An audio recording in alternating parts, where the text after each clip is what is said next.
This podcast is brought to you by the School of Advanced Study, University of London. Welcome everybody. We're delighted to have with us this evening Dr. Matt Holford from the University of Winchester, who's going to talk about a major AHRC funded project, Mapping the Medieval Countryside, which is producing a searchable English translation of the Inquisition's post-mortem broadly from the period 1236 to 1509, although I know there's a gap in the middle there. But Matt will explain all about it, so over to you. Okay, thank you very much, Jane. Hello everyone. Thanks very much to the conveners for giving me the opportunity to tell you all a little bit about the project.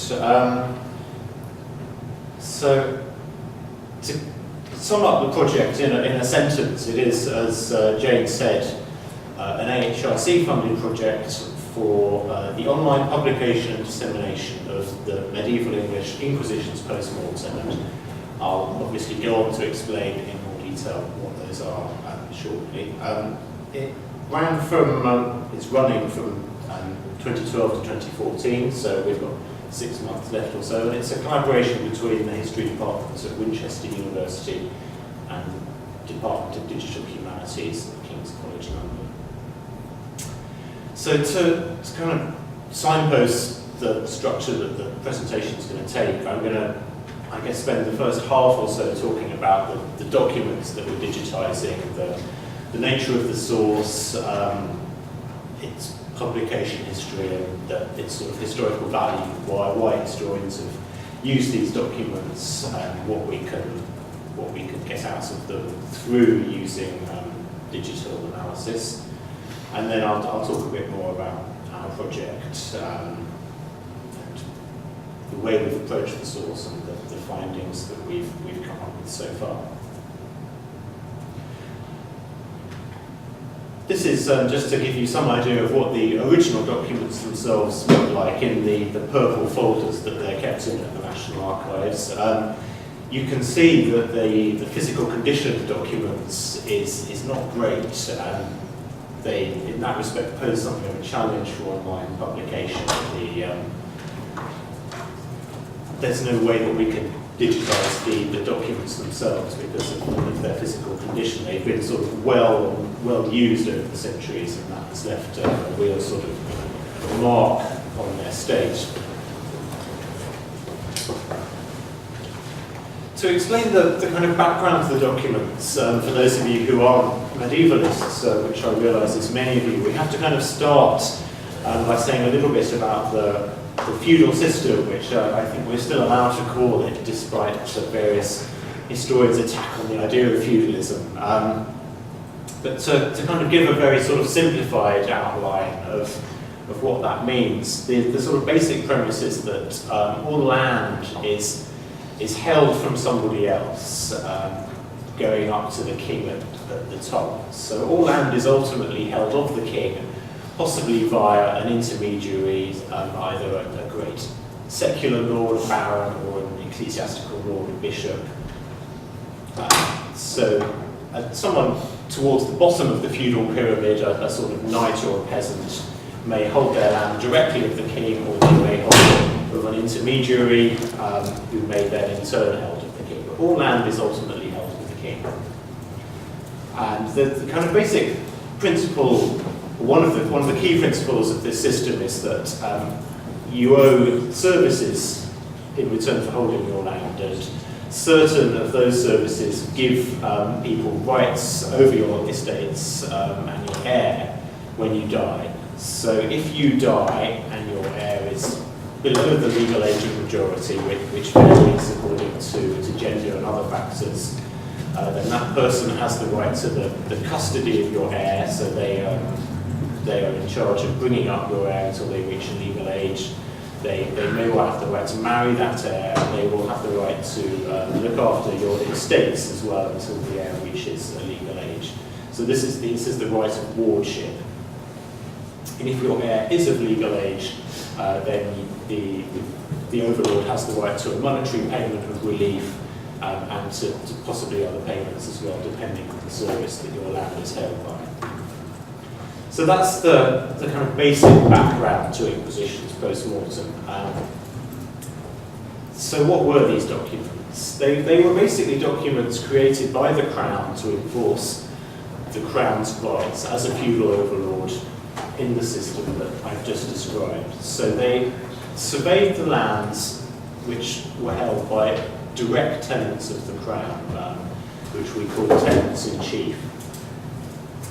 They survive in a very extensive series, starting in the 13th century, about 1236, and continuing through to the abolition of feudal tenures in 1660. They're at the National Archives. And they were created by a special local official called the escheator, who was the sort of county official responsible for safeguarding the Crown's rights as feudal lord. And then the purpose of the documents was to ensure that the Crown didn't lose any of the revenue that it was owed from these rights of wardship and relief that I've just mentioned. And there are other related documents stored with them in this archival series, most important of which are proofs of age and assignments of dower. So proofs of age were created as evidence that an heir who had been underage had reached the legal age of majority, and assignments of dower are records of the lands that were assigned to widows after their husbands had died. And I should have time to say a bit more about this later. So what information do inquisitions contain in order to allow the Crown to enforce its rights? Well, they tell us in general about the lands that a tenant held. They tell us about the nature of his legal interest or estate in them. So did he hold them in a sort of in fee simple, the common law right of inheritance? Did he hold them just for life? Did he hold them in some other estate? This affected what the Crown could claim from the lands. Documents tell us whom the lands were held of, so were they held of the Crown or of somebody else?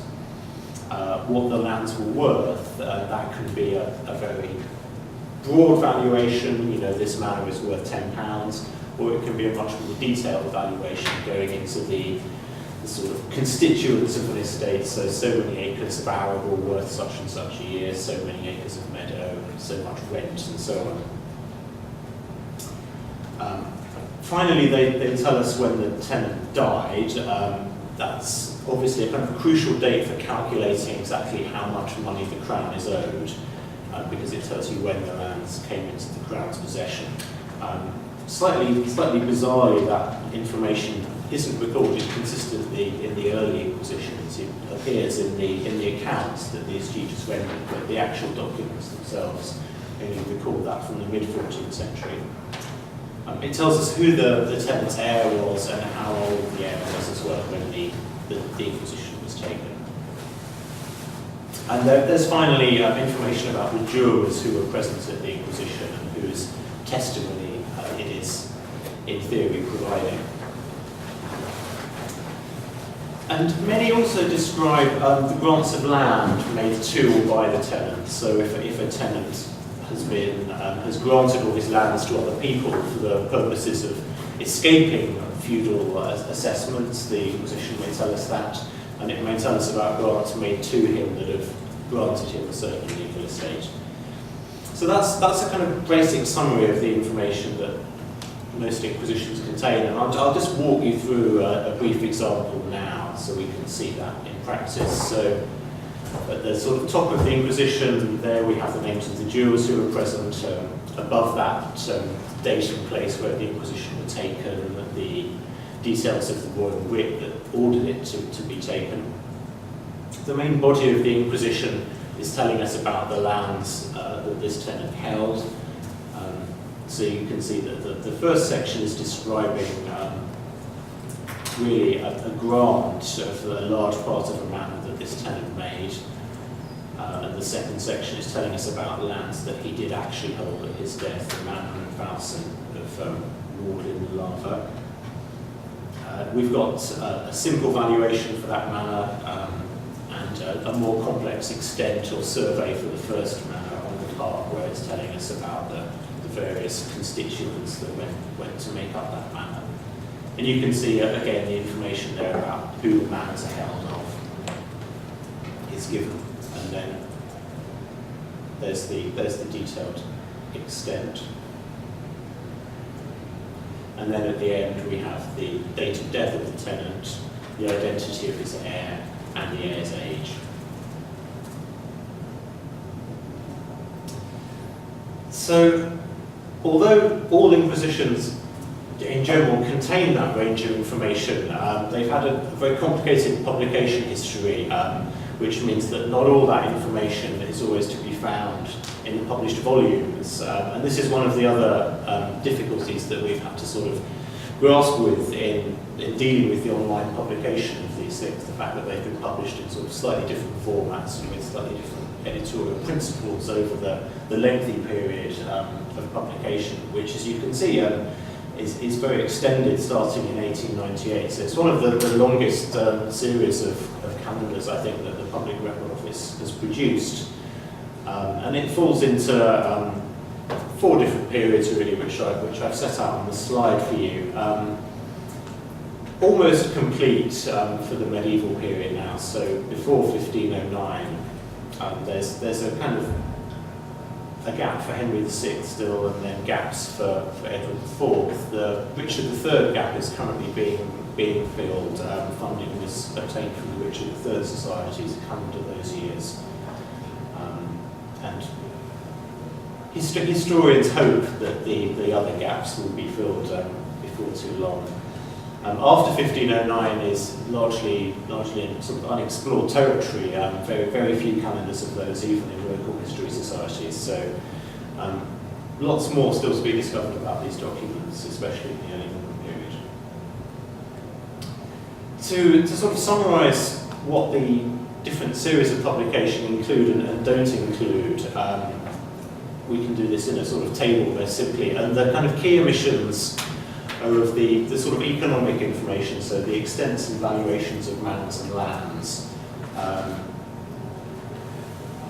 To put it sort of somewhat crudely, the editors who started editing the volumes in the sort of late 19th century saw them really as valuable for genealogical information. They were interested in the descent of manors and property. They weren't interested in what they had to tell us about the economic or agrarian elements. So they just didn't include that information. They left a note of its existence. They said, extent given, but they didn't provide very many details. Neither were they very interested in the jurors whose testimony was provided. The later series did include that information to some extent, but it was only in the more recent calendars for Henry VI's reign that all the sort of really key information for the Inquisitions can be found in the actual calendars themselves.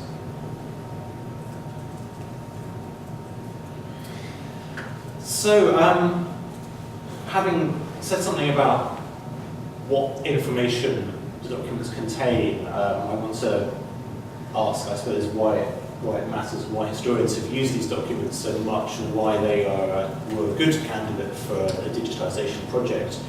So, what is there to say about their historical value? Well, it's very varied initially, as you can see from this slide, which is sort of slightly random excerpts from one of the subject indexes to the earlier volumes, but you can see that they cover a wide range of material, even if it's only incidentally. So we have the world of high politics. Here we have references to war, to the Scottish invasions. This is the early 14th century. We have ambassadors to Rome. We have the world of sort of urban crafts and trades. So we have apprenticeships being recorded. We have references to Domesday Book. We have references to schools, the history of education, landscape history. You can see here inroads of the sea, dikes. And rabbit warrens as well. So a wide range of material, and digitisation makes the sort of variety of that material more immediately accessible, I think. But the kind of core historical value is a little bit more limited, and I've tried to kind of set out the key elements on this slide, really. So I talked earlier about the early editors and how they were interested in the descent of manors and property, and that has always been a staple of the historical use of the Inquisitions. So from the 16th century, right through to the histories being written still today for the Victoria County history, the Inquisition's post-mortem are the key source for the manorial descents and the parish histories, so they will tell you who owned what manors at what point and who owned what other sort of lesser estates. Because of that, they're a key source for the study of landed society. So broadly speaking, the aristocracy and the gentry, they tell us what estates they held, how much they were worth. They very often have information about marriages and marriage settlements in that class. They can tell us about how the gentry wanted to dispose of their estates, the arrangements they made for their younger sons, and therefore about attitudes to family, how they arranged for their daughters, the inheritance of their wives after their deaths, these sorts of questions. And they can tell us about changes in the composition of landed society as well, and therefore about social mobility, so we can see how manors are being sold or passing from one family to another and the reasons why that's taking place. As I've said before, there's a lot of economic and agrarian information in them. They tell you about the size, composition of estates, the relative importance of different features, arable, rents, pasture and so on. They allow you to explore regional variation and changes over time. And lots of information as well about landscape history and settlement history there. They're a very important demographic source as well, because as I said, they give you the date of death of every tenant and the identity of the heir and the age of the heir. So there's a lot of information there about life expectancy. You can calculate from it how long people were living for, when people were dying, what time of the year death was most common at. That has implications for why people were dying, because certain factors of mortality have a sort of certain seasonal incidence. I'll talk a bit more about that later. And it can tell us a certain amount about replacement rates as well, so how many children people are having and whether that is sufficient to ensure replacement. And the kind of final key factor maybe then is about the questions relating to government. So the nature of feudal rights, the systems through which they're enforced, how central and local government interact, and how the system can be manipulated as well by tenants or other interested parties, and what role the escheator of jurors played in all this. So questions about corruption there potentially, or about how the system may have worked efficiently. We have to kind of accept that there has been a big debate about the reliability of the documents, and some extreme opinions have been expressed by historians, as you can see from this slide.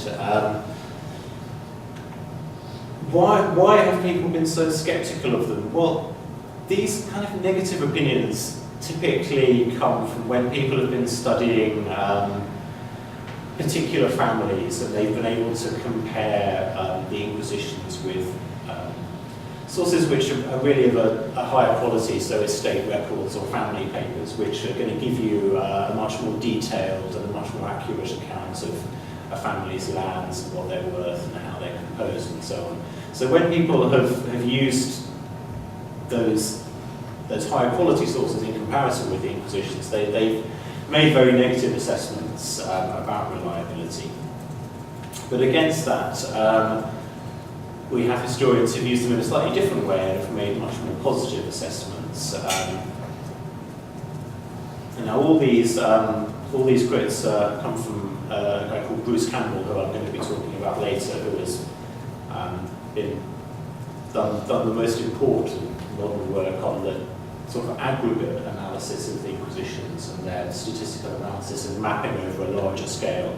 So his perspective is that what the IPMs lack in sort of detail and reliability at a local level, they compensate for by the fact that they exist over such a wide timescale, and that they cover such a wide social variety and such a wide geographical area. So they will tell you about estates for which other sources really don't exist. And that means that they can be used to analyse the sort of national picture in a way that no other source can, and that gives them a sort of value that has to be set against their possible unreliability at a micro level, as it were.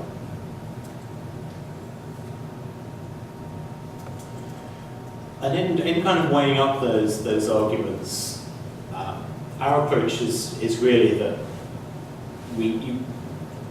neither sort of argument can be wholly accepted, I don't think, but the aim of the project, or one of the aims of the project, and one of the things that Bruce Campbell's work accomplished was that simply that large-scale analysis of the sort that's only possible through digitisation can reveal a lot more about the limitations and idiosyncrasies of the documents.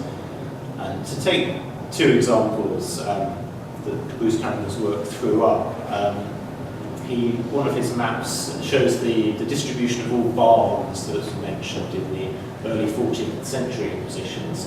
And he found, as you can see from this map, a real cluster of showing the Isle of Wight. So it seems fairly clear that this isn't telling us anything about the actual distribution of barns in this period. But it is telling us that for whatever reason the local escheator for Hampshire was particularly interested in recording these features. So this kind of analysis can throw up the sort of variations that you then need to take into account when you're trying to sort of think what the IPMs can actually tell us about things on the ground as well.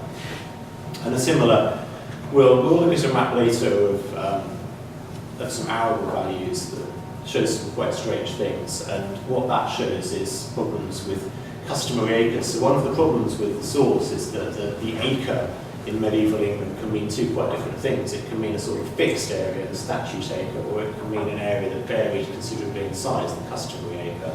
It's not always clear what the documents are referring to, but when you map the values that they give, or when you map the ratio of one value to another, you can sort of see oddities that suggest where customary acres are being used in the documents rather than statute acres. So mapping and analysis can reveal these sort of things. And also at a large enough scale, they may be able to compensate for these sort of irregularities, because the sheer sort of quantity of the data may help to sort of iron out some of these inconsistencies. Okay, so to move on to say a bit about our project specifically, having sort of talked about the background of the documents, it grew out of the most recent round of publication. So the volumes for Henry VI, 1422 to 1447, that were funded by the AHRC in the sort of early to late 2000s.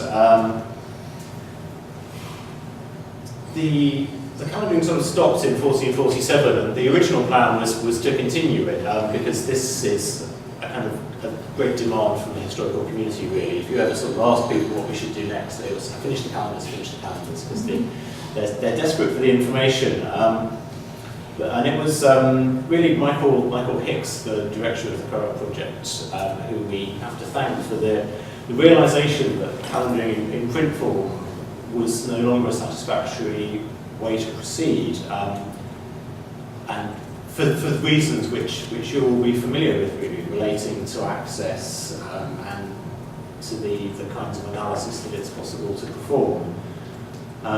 So he was looking at a sort of the question of audience. You know, who is going to be sort of using these documents? There is a kind of a core, I suppose, academic audience, but there's also a much wider local history, family history audience that the print volumes weren't reaching satisfactorily for several reasons. The volumes were very expensive, so if you want to buy one of the more recent calendars, you're looking at the sort of best part of £200.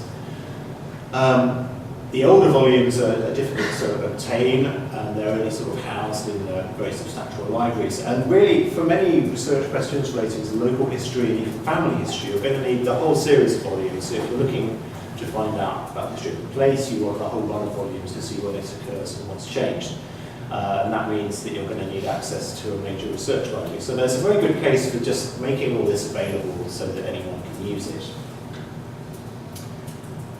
In terms of how the information can be used as well, there's a sort of clear benefits to digitisation, because the information that I showed you in that sample inquisition shows you that there's very rich material. It's giving you quite detailed information about land values and so on.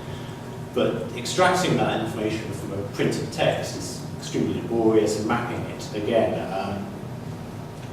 And in using the printed volumes, you're of course at the sort of mercy of the person who's indexed it. Now, for sort of persons and places, that is less of a problem, because the conventions for indexing those are sort of well established, and you index every person in every place, and there are sort of rules for how you do that are well understood. But subject indexing is much more variable. So if we look at some entries from older and more recent indexes, you can see that the early 20th century calendars had interests that seem a little bit eccentric, perhaps, to a sort of modern historian. So they would have index entries for things like unusual Christian names or vernacular words. Nothing for sort of the key information I've been talking about, like estates in land. If you wanted to find out who held land in detail in one of these early indexes, you would not find an entry for that. Even the more recent indexes come up with the problem that something that occurs throughout a volume is very difficult to index. So if we look at this entry for land here on the right-hand side of the screen from the more recent volume, you can see how some types of land will be very fully indexed, the ones that don't occur more often. So marsh, for example. If you want to kind of find out about meadow, pasture, or arable, you just get this sort of passive entry, rather unhelpful. It's effectively say, read through the whole book and find it for yourself. So any kind of analysis that you wanted to do based around this information about land use, you were effectively condemned to sort of making your own database effectively. So the aim really of the project was to unlock all that information and to make it much more accessible for researchers. The sort of basic solution is what we're doing for some of the volumes, which is just to sort of put the text online essentially. So for the volumes up to 1399 and the Henry VII volumes, they've been rekeyed and they'll be going online on British History Online and on the project website. Basically, it's a sort of searchable plain text. Volumes 1 and 2 you can see on British History Online already, and you can sort of play with those. The sort of functionality, of course, is limited, and it's difficult to find things often because of the way that persons and places were handled. So there may be many different spellings used for the same person or place, and you'll have to sort of use your ingenuity to work out how those fit together. The longer-term solution, which we're piloting for some of the volumes, is the full electronic calendar. So for the volumes that contain the economic and agrarian information that cover the period 1399 to 1447, we're marking those up fully using XML markup, and the idea is to produce a much richer functionality, following in many ways the model that Bruce Campbell, who I've mentioned before, set out in his book England on the Eve of the Black Death. So I'm going to show you a couple of the things that he was able to produce with the data that he had from the early 14th century to kind of give an idea of what we will be able to produce at the end of the project. And then I'll show you some sort of interim results from what we have achieved so far. So this was a kind of really key study for the Inquisition's post-mortem, based on the material from the first half of the 14th century. And it was really the first sort of sustained attempt to put it all into a database, analyse it statistically, and to map it in detail as well. And it sort of pioneered some new ways of mapping it using GIS that I'll talk about a little bit. The first work really to use this kind of analysis to explore what was changing in the English economy and landscape in the early 14th century. And he was able to show that by looking at the data from the IPMs, you could do several things. Firstly, you could shed new light on the detail, the precision that the IPMs contain at different periods, and thus potentially on their reliability. So these are charts which show the number of inquisitions at different periods recording certain kinds of information. So recording information about whether lands were sown, or whether information about common lands is included. And the top two and the bottom one, particularly the top two, show a sort of quite clear increase in that information from the 1320s onwards, which coincides with a period of sort of reform and restructuring at the Exchequer. So this was clearly a part of a sort of wider attempt to rationalise and to increase royal revenues. So he kind of shows very convincingly through this sort of analysis that the IPMs are particularly detailed and reliable for the period from sort of 1320s onwards. So that was one contribution that his analysis made. Another one was to show, explore in much more detail what the different components of estates were worth at different periods, and what the sort of frequency distributions were for different items. So here we have information on manor courts. You know, how much were manor courts worth in this period, and you can see that the great majority were worth not very much, but also that the sort of mean value, the 5-year moving average, shows some sort of interesting fluctuations. And to give only a sort of very brief commentary, of course there's a much fuller commentary in his book. You can see how the peaks and troughs correspond to sort of various external events. So there's a peak in the sort of middle of the 1310s, and that corresponds pretty closely to the Great Famine, 1315 to 22. So this was a sort of major agricultural crisis in the early 14th century.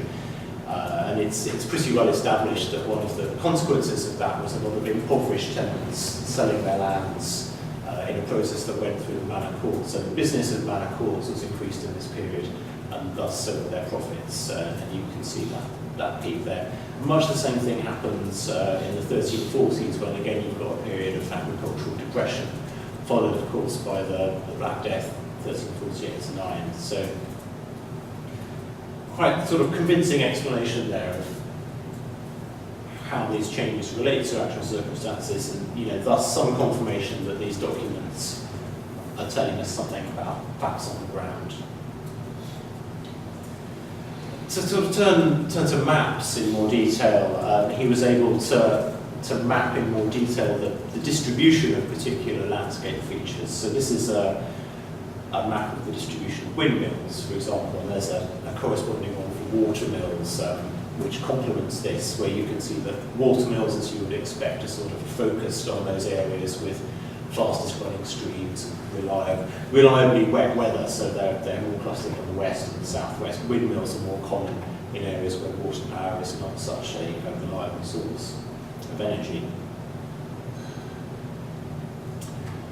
He was, again, able to sort of map in detail the value of different items as that varied from area to area. So this is a map of the mean value of arable land, so land on which crops were grown. And this shows us two things really. I mean, one is that clearly some areas were more valuable than others. So you can see around the Wash, this sort of area of very fertile soil there that was obviously much more valuable than land elsewhere. Kind of slightly more perplexing, perhaps, the high value areas that you get around northern England, which is not an area of fertile soil or an area of grain production. And this brings us back to the point I was making earlier about the customary acres. So these values seem to suggest that these inquisitions for northern England are appearing overvalued because the acres that they're using are sort of large customary acres. So when it says an acre of land is worth 12 pence in northern England, it's not the same as it may be in Lincolnshire, because the acres involved are much larger, so the real value would be lower. And this kind of map is throwing up for some of the idiosyncrasies that different inquisitions may use different ways of measuring.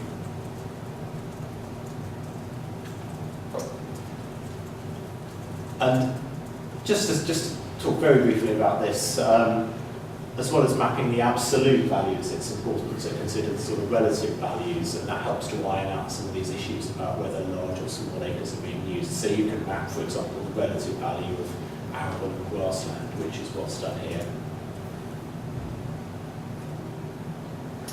So that was a key model for our project.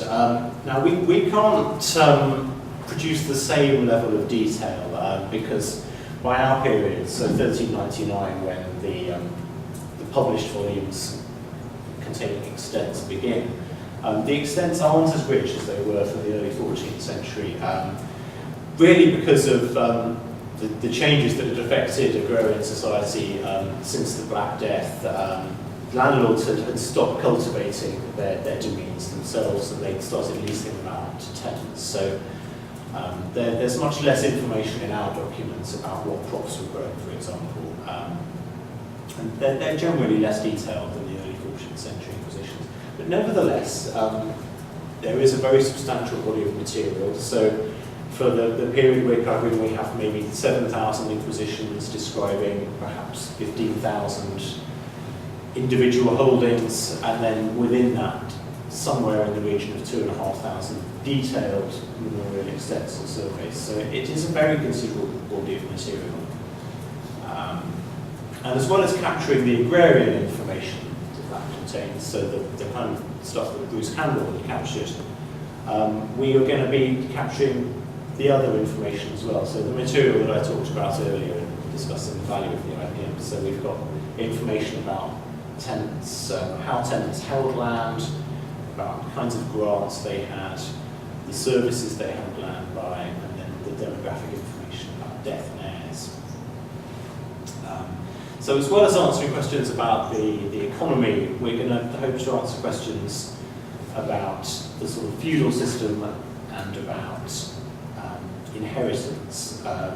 So one of the kind of key questions that historians of the gentry and the aristocracy have been interested in, for example, is how the legal device of the entail spread amongst this class. So this was a way of restricting the inheritance of your estates to certain classes of issue. Normally, under sort of primogeniture, estates would go to your eldest son, and if you had no sons, then it would be split amongst your daughters. So what the entail allowed you to do was to restrict descent to your direct descendants, so excluding collaterals, either the direct descendants of your body, male and female, or just male descendants, or just female descendants. And by capturing all the information that the inquisitions contain about how land was held and about different grants that were made, this will let us see, how far these devices had actually been adopted amongst landed society in our period.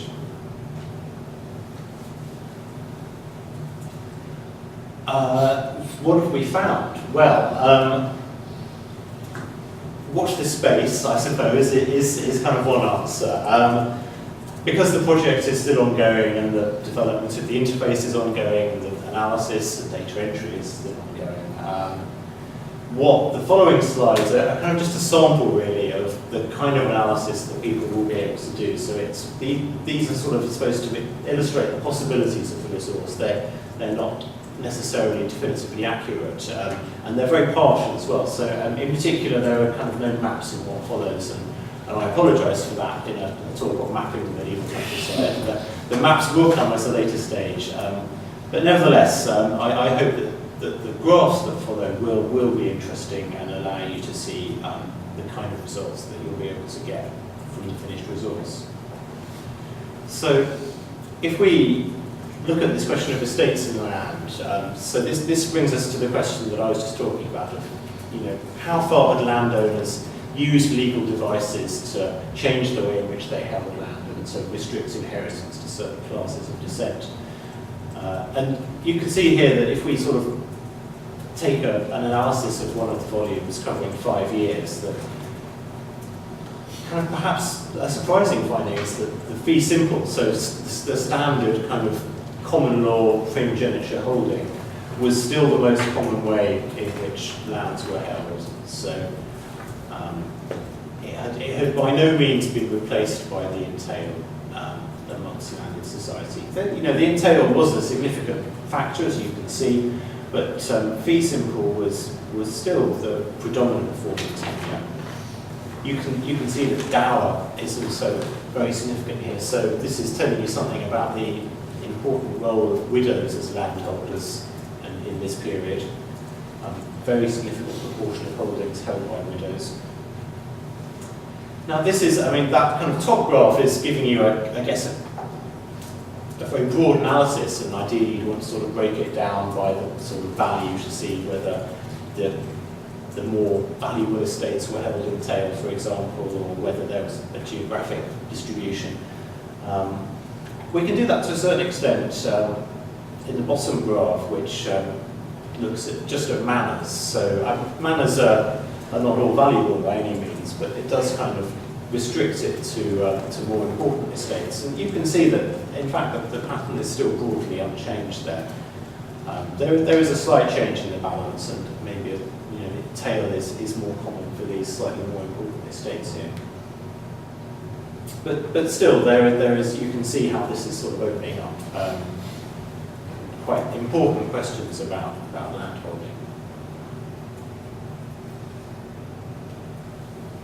To talk briefly about agrarian history, we can quite easily answer these questions now about, we don't have a kind of meadow passim anymore. You can quite easily pull out how much meadow is worth, break it down by period or by area and so on.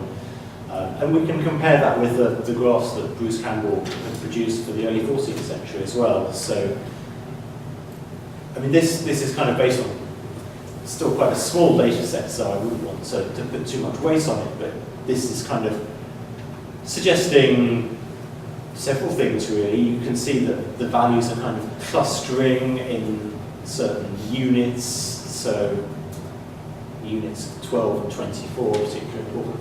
And that's telling you kind of something about how much the actual meadow is worth. It's also telling you about how people measured it in these kind of slightly rounded ways. It's not a completely, if you had a kind of private survey, it would give you a much more precise figure of 10.5 pence or something. But these documents work in a sort of rather more approximate way, and that comes out from these sorts of graphs. It's also telling you about how the value of meadow, the mean value of meadow has seemed to decline since the early 14th century, and how values are clustering at a sort of lower points in the graph than they were earlier on. We can look at how much land people held. Were they holding large or small quantities of arable, meadow, pasture, and so on, what the different proportions were. And we can again look at the value of other items such as manorial courts, mills, and so on. And again, we have this data from the early 14th century to compare with it. So in this case, we again seem to see a decline in the value of courts, which is really what you would expect, given from what we know about the decline in business that manorial courts were doing in this period. But it kind of lets you explore that in more detail than might otherwise be possible. So I talked earlier about the demographic information as well that the Inquisitions have, that they tell you about the numbers of death, dates of death, and so on. So we have here a kind of straightforward graph of the incidence of mortality by year, and you can kind of see that there are some interesting peaks and troughs here. And again, the interpretation of that is potentially quite a complicated issue. Some of it obviously is to do with, if you like, the real world, so real variations in mortality for various reasons, disease, famine, other circumstances. But you have to also think about the efficiency of the system itself. So we have a peak in 1420. Other evidence tells us that was a year where plague was important. And a kind of big trough in 1423. Does that mean that less people were dying in 1423? Or is it significant that there'd been a change of dynasty in 1422 with Henry VI coming to the throne? So was this a period of sort of administrative inefficiency or slackness? Had Henry V been particularly assiduous in hunting down tenants-in-chief who he wanted to suck up into the feudal system for the monies that it would bring him? And we do have evidence that he was very, very interested in those revenues. And is the fall, therefore, in the 1420s to do with administrative reasons rather than with actual changes in mortality?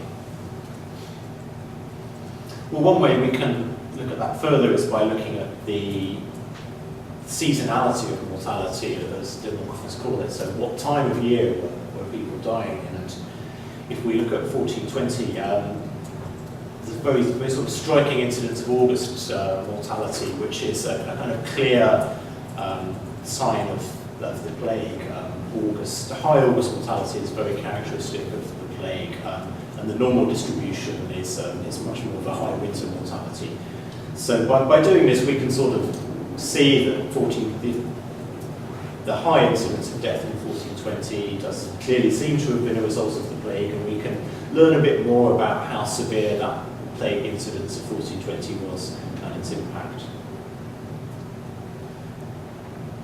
And just to end with one slightly broader example of the kind of evidence that you might be able to get out of the documents by a sort of broad analysis of the kind of simple text search will make possible. There's some changing evidence for literacy, perhaps, in these documents, because sometimes, and as you can see with increasing frequency from the 15th century onwards, the Inquisitions tell us that certain kinds of evidence, charters, wills and so on, were shown to the jurors. So the document will describe a grant of land and then it will say, this was shown to the jurors in evidence. And this graph is a kind of plot of how many of those statements there are in the different volumes. And you can see a kind of an enormous leap from volume 18 onwards, so the volumes from 1399 onwards.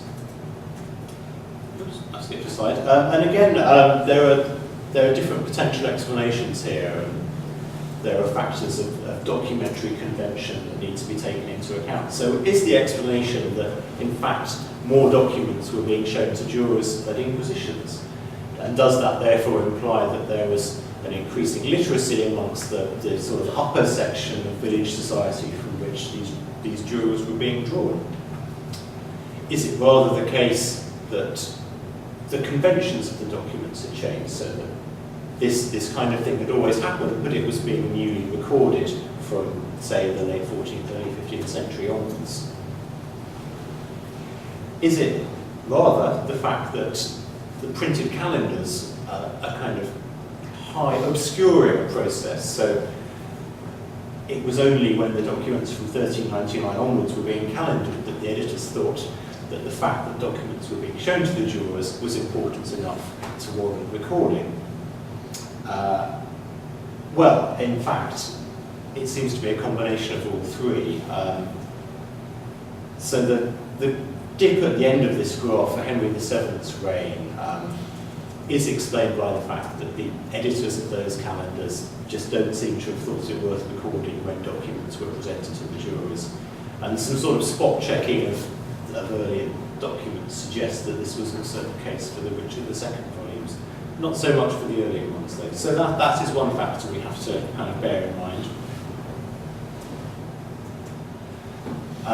But otherwise, there is a real change. It can't, I think, simply be accounted for by changing documentary conventions. So there is something here about increasing levels of literacy. There is something to be taken forward by research and other sources. And that's, I guess, a kind of slightly nebulous place to end, but I hope it illustrates the breadth of possible research angles that the resource will open up. And I just want to end by referring you to our website for more information, and to our Twitter feed as well, where you can get updates about additions to the website and other project news. Thanks very much.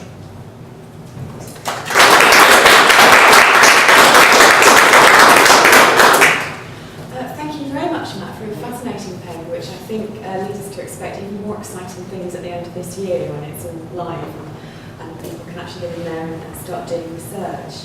I wanted to kick off with a question really that we've been wrestling with in the context of a big data project, which is how much do researchers need to understand about the idiosyncrasies of the underlying data, and there are several layers of idiosyncrasy to deal with the IPMs before they can be confident in the macro level results that they're producing.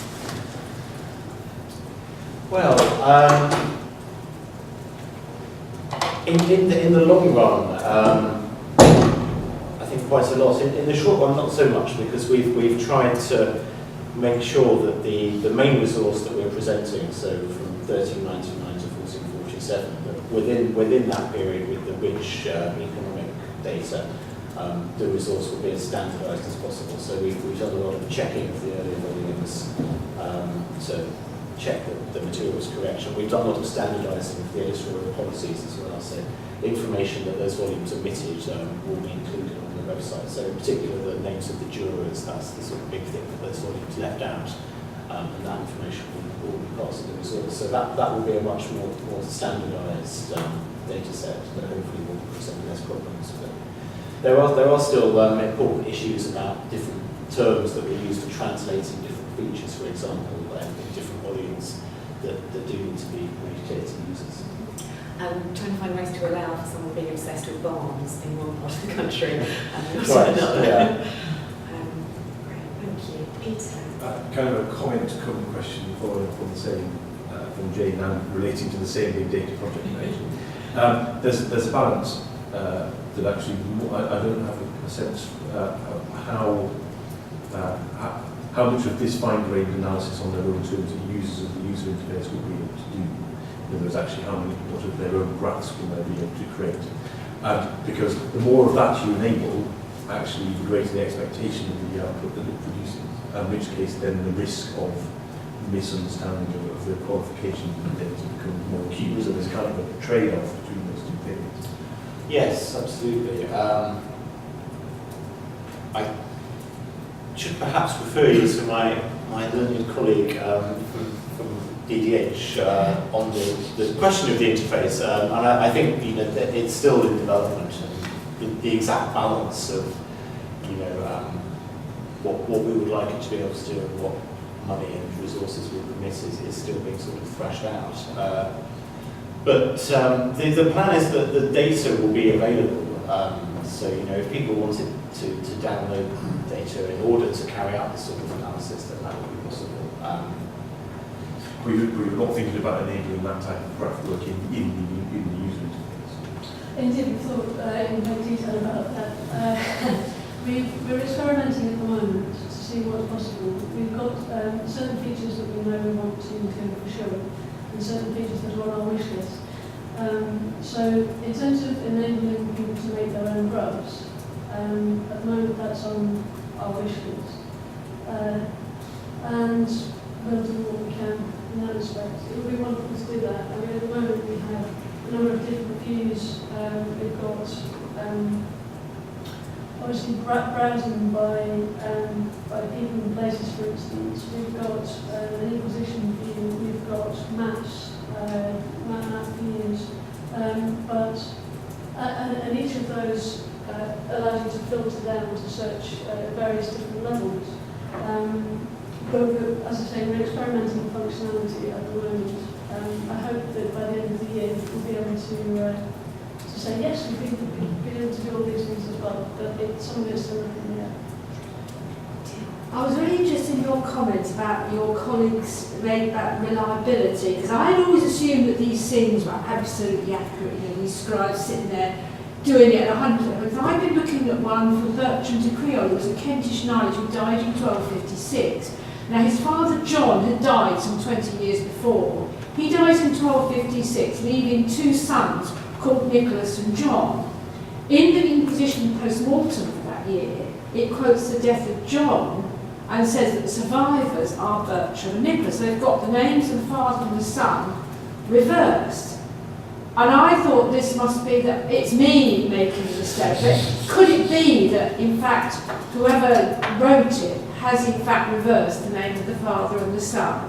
Yeah, you occasionally find mistakes like that, and generations missed out of genealogies. That's quite I common. mean, when I find a mistake, I always tend to assume it's operator error rather than scribal error, on the grounds that I am more likely to make a mistake than a learned 13th century scribe. So I puzzled over this, and I spent hours trying to find, and I thought it must be me, I've done something, I've missed something out. I'm really interested in your comment that it could simply be an error by a clerk. Sure. Well, yes, and fraud. So you have to allow for the possibility that tax evasion was a common practice then as it is now. Yeah. Thank you. Tim and then Adam. What always strikes me in digitization programs, particularly involving XML, is that it's the only time you really understand a document is when you've actually had to try to create a model of it. It just strikes me from your presentation that in some ways you now have a great understanding of the series, but that actually what you've discovered is, first of all the things that were wrong with all the calendars that we've ever been produced, and the extent to which the series itself is inherently limited by the nature of what it contains and its internal inconsistencies.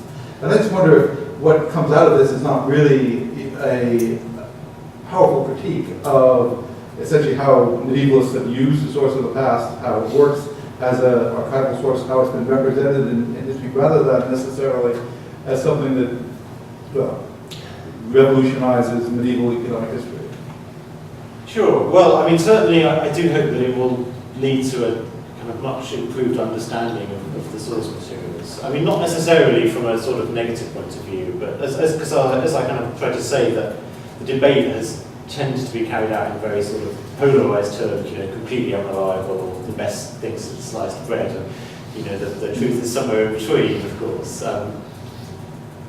So yes, I hope that we can help people to understand in more detail what the documents can and can't be used for. But I don't think we're going to be sort of writing them off completely by any means. There's going to be an increased sense of which ones are likely to be more truthful, if you like.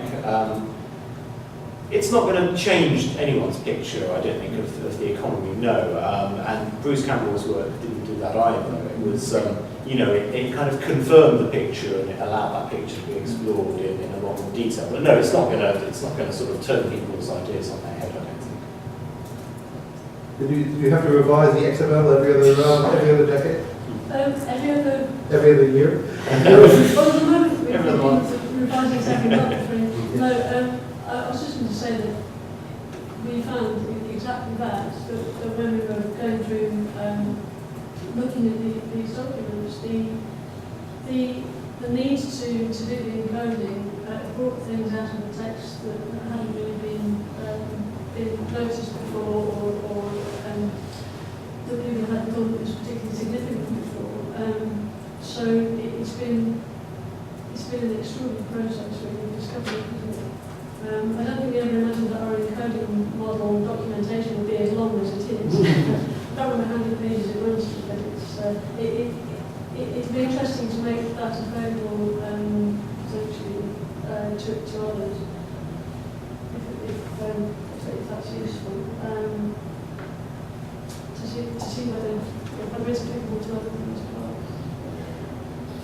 So just go ahead.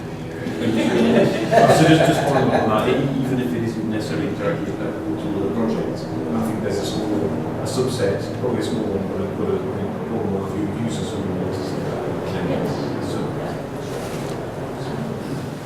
I wanted to ask about my dishwasher, actually. I think I might be looking to ask you about my dishwasher, because I'm having a dishwasher delivered in a couple of days because my old one broke. And I'm going to need some tools to get that dishwasher hooked up. But the tools are in my toolbox. The tools aren't attached to the dishwasher. And, I mean, can you imagine your dishwasher came with a hammer that you can only use with the dishwasher? And what I see in a lot of historical resources, not just this one, but pretty much all of them, is the data which is what people want, and the tools which people use on the data are coupled together in the website rather than in the toolbox. And I just wondered your thoughts on this, because my wife's an academic engineer and they work with lots of data, but for her the idea that you would couple a tool to that data that you could only use with that data is completely asinine. So I'm curious of thoughts on why this happens in history, and is this a bad idea? Well, I think many people,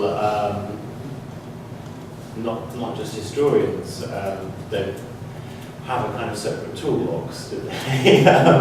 So they're in the position, they need to, as it were, pay someone to plumb their dishwasher in full, or they're in the position of my thing from IKEA, which does in fact come with a little spanner, which works just with that. So they kind of don't have the technical knowledge to analyse the data, to download it, analyse it, and so on, and therefore they rely on the kind of tools that are put in place to allow them to do that. So I think that's the kind of main answer as to why that is the case. I think we're probably moving ever towards the kind of situation that you're hoping for, but I think perhaps I'm being too optimistic, but for most of the projects that we do, we try to ensure that our documentation is such that other people can use it. I mean, thinking about a couple of other projects that we've been working on recently, we've deliberately been using, for instance, ontologies that others have created in related subject areas, modifying those and then making those available to other projects, to anybody, to download so that they can use our data. There are some issues with this project regarding availability of certain. Am I right in saying that there's some data that we can make available and something we can't? I don't know. I'm not 100% sure, but yes, there may be some issues about copyright, yes. Yeah, there are some copyright issues, but generally speaking, we try to make the tools and data as open as possible. Yes, when you talk about stakes, I think that doesn't mean a narrative description of a piece of land. Yes, a sort of survey essentially. But we're talking about an age before large-scale maps, aren't we? And it would be a description of the land. Yes. I mean, I can guess up with the example if you would like on the slide from earlier. Yeah, when I said slightly better, it would have a description of the border of a certain stream, so many yards from the stream and so on. It would be a narrative description. Is it your intention to translate these narrative descriptions into an atlas, in effect? Well, the descriptions aren't as detailed as that sort of survey. They're like this. They are sort of broader descriptions of how much of each item an estate contains. So it will tell you how many acres there are of land or something. It won't usually tell you what sort of fields there are, and that does sometimes happen, but not very When often. we talk about estate, are we talk of estate in fee simple or whatever, owned by somebody with own the freehold? At this time, for example, we had a lot of strips of land which lasted until enclosure in many cases. And where these people who have strips of land, do they come into it? Is there a lot of strip farming? Yeah, sometimes they're not the sort of key thing that the documents are interested in. The documents are generally interested in the person who owned the manor rather than the peasants who are directly sort of cultivating the land. So those at the bottom of the park, as it were, who paid rent, was that the tenants? Yeah, the sort of manorial tenants. You sometimes get references to those, but by no means very commonly. But certainly there is some very rich information about manorial tenants in some of the documents about the different strips that they were holding. Doesn't one of them still exist as a person? Blackstone, not I understand, still in a memorial court, I seem to remember. Yes, I think so, yes. people go out and measure. Yes, that's right, to measure the common fields, yes. Yes. Is that the sort of situation we're talking about? Yeah, I mean, that's not the sort of information that you would tend to get in these documents. I'm not talking about common land and people having the right. We're talking about fee circles, people who actually own. Yes, generally, yes. It's different from people who use common land or whatever. We're not generally getting information about the peasants, if you like, in this, and the tenants. Tenants in chief. Yes, it's the gentry, the tenants in chief. The people who hold the land from the king. Yes, exactly. The people who could pay the king money. Yes, but by our period, that is covering a much wider social range than was true earlier. So And presumably by this time, at one time, the rents, the dues were in kind. You were to provide during them. yes, well, I mean that These have carries been on. commuted to, have these been commuted to money sums and days in the period we're talking about now? In some cases, you still get some rents in kind appearing in the documents, but in terms of sort of feudal knight service, that was something that really disappeared by our period, and the consequences of knight service were much more to do with warship and the feudal incidents, and monies that would result from, rather than any actual military service. Just when I was pretty, you were talking about the eldest son inheriting. But I thought, right back to the adults, if you own property, you could bequeath the property to anyone you wanted to. Why would it necessarily go to the eldest son? You could say, my property will be divided equally between all my kids. Well, my understanding is that there were strict limits as to what you could bequeath, the land that you could bequeath in the will, and in general you couldn't bequeath land that you had to arrange during your lifetime. If you wanted it to go to your youngest son, you would have to grant it to him during your lifetime by some kind of enfeoffment.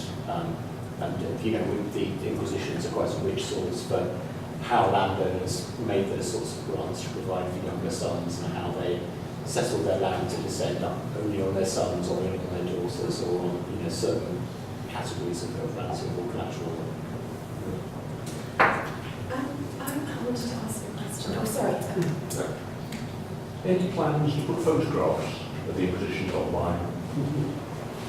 Well, I refer you to this slide. Yeah, but I mean, that, with this goodwill, that would still be better than using the first couple of volumes of the calendar. Yes, perhaps it would. Because, I mean, just putting the first couple of volumes online in plain text is not really much help to anyone, because the first couple of volumes are rubbish. Well, I mean, they don't contain a lot of information. They are still useful, they will. Well, they're useful as just an index to tell you which ones to call up a queue. They will tell you, some things, won't they? About they'll have full information about the heirs and about how lands were held and grants. So if you anything worthwhile, you have to go to queue and get the original. Yes. Well, I mean, I'm still going to have to be on the district line. Yeah. I mean, there aren't any plans at the moment because the condition is often so poor. And they're also so variable in size as well, so the sort of costs of producing the images we decided would outweigh the potential advantages. I think, in terms of the sort of long-term future, it lies in re-editing the early volumes to sort of full scholarly standards, but clearly that's a very expensive proposition. And does that actually really answer the point in any case? In as much as we know that the standards that applied to the calendars were probably the best academic standards at the moment when they were done. And the idea that our academic standards are somehow going to be suitable into perpetuity when everything else that we've ever seen over the last 500 years suggests that they won't be, is perhaps not very useful.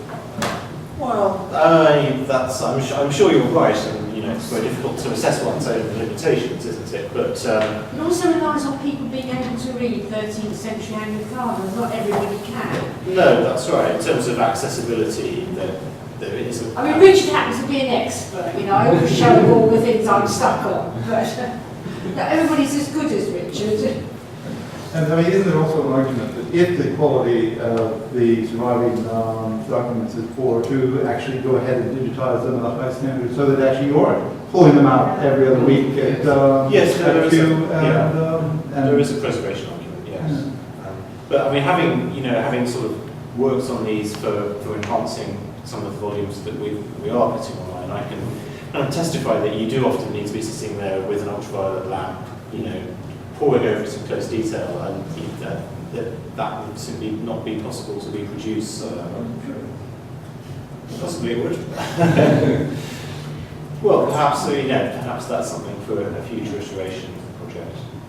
I would certainly be happy for them to be online.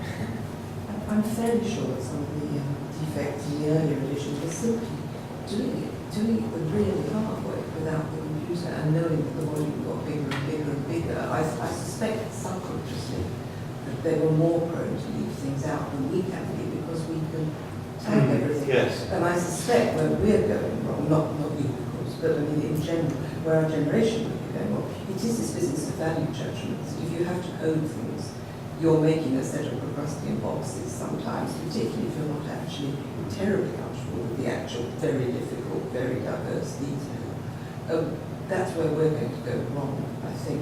But the other thing I was going to ask was, you say mapping the countryside, and Bruce Campbell's book and maps are equally, to the uninformed perhaps, sort of at the 100% level.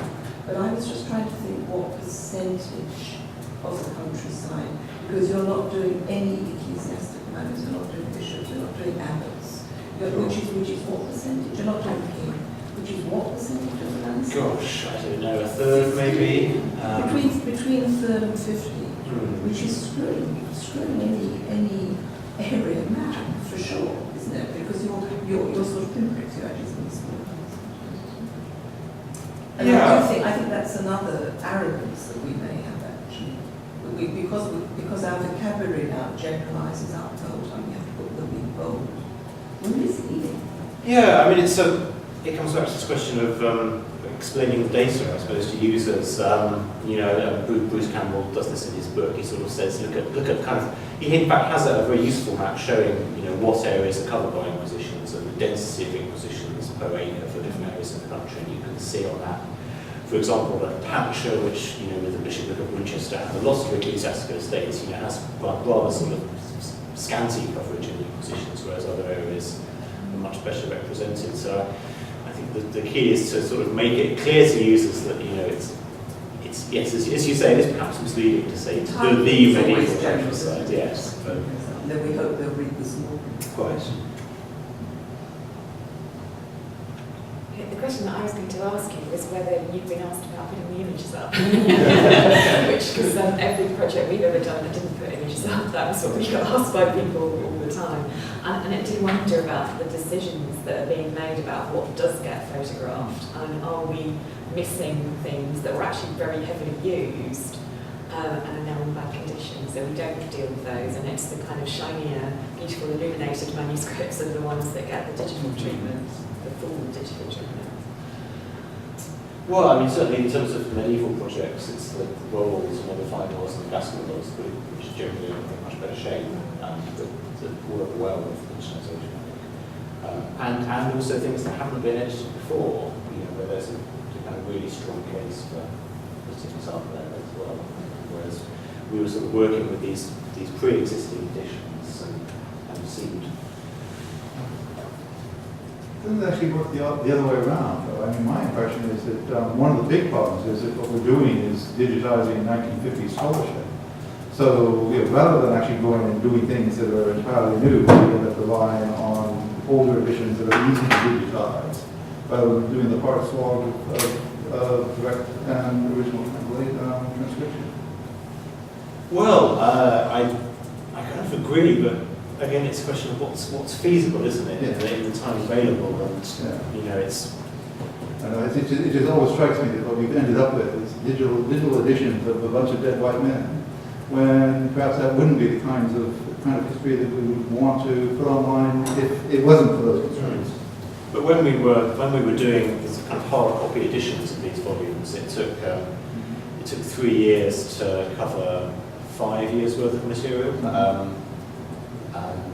It's taken us 3 years to cover 50 years worth of material. So there are definite gains in doing it the way we have done this, I think. But I suppose I was just thinking, I mean, some of that you can make manifest, can't you? I mean, if you're going to have a lovely XML schema which exists for the presentation of a complete document, so that you could show people what the total document looks like, it's then you could display the selected material in a manner that so it jumps to the eye that this is a different way of looking at this. But you can use those categories for dealing with this subset. And I think as long as you make possible that kind of comparison, then over the centuries people can add in the other bits. They can all sit in a queue, adding in the missing bits. That's arguably dependent on having high quality scans of the original. Yes. If they can't sit in a queue, yes. Well, yes, which would be cool. Which 99.9% of the world can't. And of course that's where, then at that point, crowdsourcing will become so polished that, and it's such a complete, tick box thing to put in your application. That crowdsourcing the gaps is already a name for a project there, isn't it? As always, when you present anything digital, people always want you to do more. I think is the general conclusion. Has anybody else got any other questions? I know your results are very preliminary, but this is, I guess, more of a general question about the types of things you can get out of analyzing things digitally like this. And it seems to me like a lot of this is very quantitative and it's social sciencey in approach. I'm just wondering if is there qualitative analyses that you envision coming out of this that can be not necessarily just handmade, but computationally derived? Plans for qualitative analysis as well. Could you give me an example of the sorts of thing you're thinking? Well, I mean, the type of scholarship that most historians produce that doesn't have any graphs in it or doesn't count something, but determines what the society is like by close reading. Does digital prevent close reading? No, I don't think so. Isn't there in fact a kind of whole school of thought called distant reading or something like that, which is about and analysing the kind of words that are appearing and doing. In fact, that is quite quantitative, isn't it? I think it's a sort of mix of quantitative and qualitative. But I guess see. I mean, these are kind of these are like sort of tax returns essentially. So they are giving you quite a limited set of information. Where you get a sort of broader range of stuff is in the proofs of age, where the jurors are telling you why they remember that a certain event took place. So they will say something like, I remember that he was born on this day because I was playing football and broke my leg, or I was in the pub and I got too drunk and fell over, that sort of thing. So you could potentially look at those and sort of see how that evidence is changing over time and what that might possibly be telling you about how life attitudes have changed.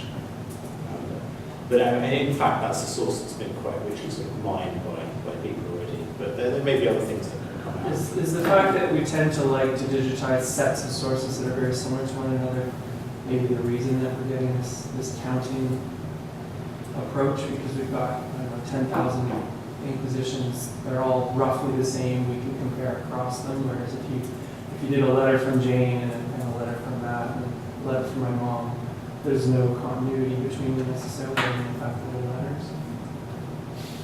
We choose these blocks that have been in the archives that an archivist has plunked together and said these are all the same, rather than. Yeah, well, I think probably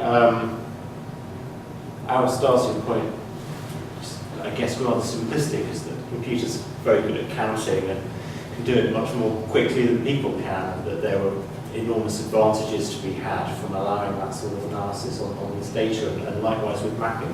People kind of can do make high quality maps, but computers can do it a lot more quickly. And there is a qualitative analysis to be done with the quantitative data. So there's still a kind of a large role for analysis in that, but it was this kind of basic data crunching that we sort of started out. I think.